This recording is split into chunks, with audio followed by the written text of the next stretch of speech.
And welcome to the Polybius theory. Here we solve problems and write code. So, fizzbuzz is our challenge for today. You may remember it from a school game or just for games for fun, maybe. So, we replace an array, we return an array containing the numbers from 1 to n. N is given here in our method for Ruby, where n is the parametered value. N will never be less than 1. In C#, n might be less than 1, but we're okay with that because this is Ruby. So we replace certain values. However, if any of the following conditions are met, if the value is a multiple of 3, use the value fizz instead. If the value is a multiple of 5, use the value of buzz. And if the value is a multiple of 3 and 5, i.e.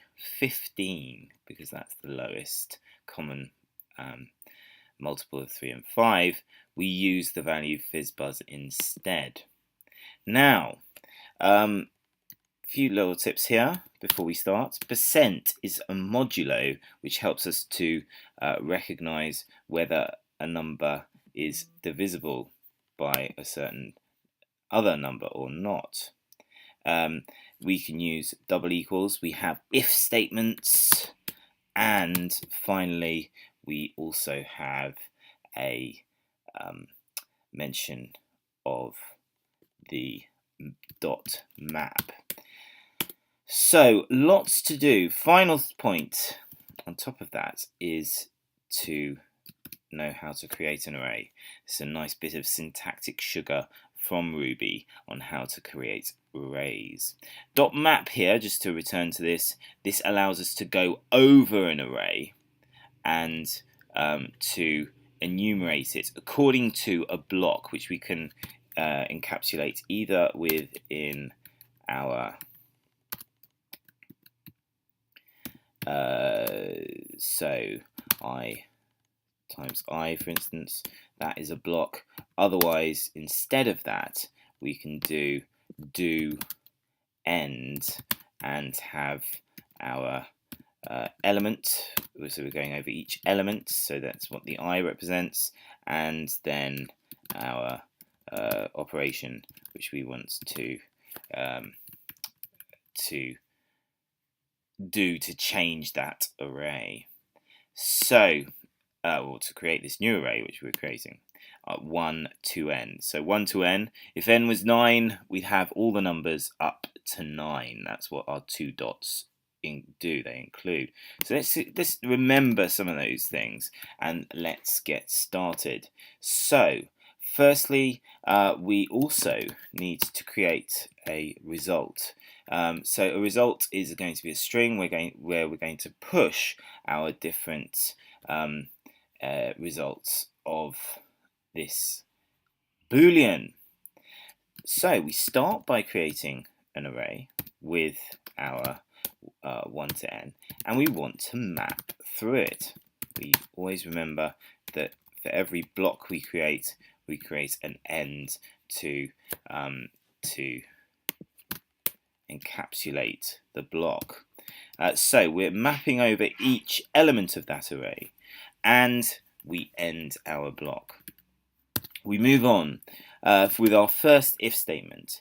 If I, which is our element which we're judging of the array, if it is, well, if I is divisible by 1 out of 3 and 5, 15, then we can do something. What do we want to do?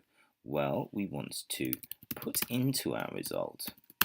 We want to push. This is what the double chevron here signifies. We can also use dot push, but dot push puts it into the end of the array. So we're entering it in, into our string here, result.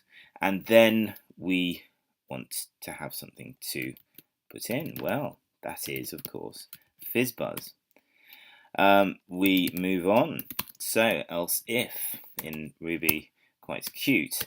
We have this else if statement for different possible booleans, because we've got a series of boolean judgments to make here. Next one, of course, if the value is a multiple of 5. So if I percentage 5, remember that, of course, it's got to be divisible by 15 and returning 0. If I percentage 5 is equal to 0, then we can do a different push to our string result, and we'll look in a moment at what exactly we're going to do with that final result to put it in and decide whether it takes part of our new array which we're creating. So result, push into result, buzz.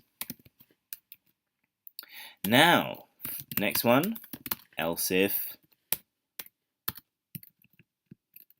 I percentage, next one of course is 3, and if that's equal to 0, then we push that to our string result. So far so good. We've got a series of if and else statements which will judge what we're putting into result, and then we can make our next decision, which is to tell us what happens with result. So we make a judgment using a ternary operator. Does result equal to an empty string? If it does, then we want to put in I. Otherwise, if it doesn't, then we want to input result. So quite a bit of strange ternary operator there, and then finally we end our map, and let's see what our result is. If you forgive the pun. So we run our sample tests and we have an error, partly because this should be in here and we haven't got enough ends. So let's have a look. Map end if, else if, and we've got too many in fact, so we take one out.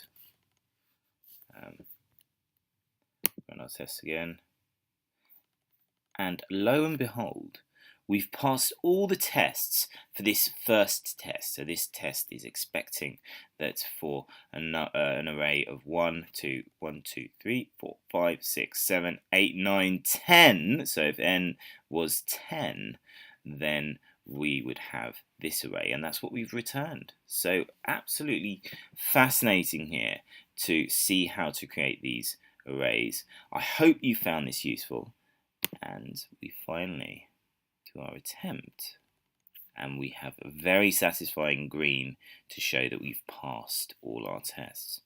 This has been Polybius Theory, and I look forward to more videos next week.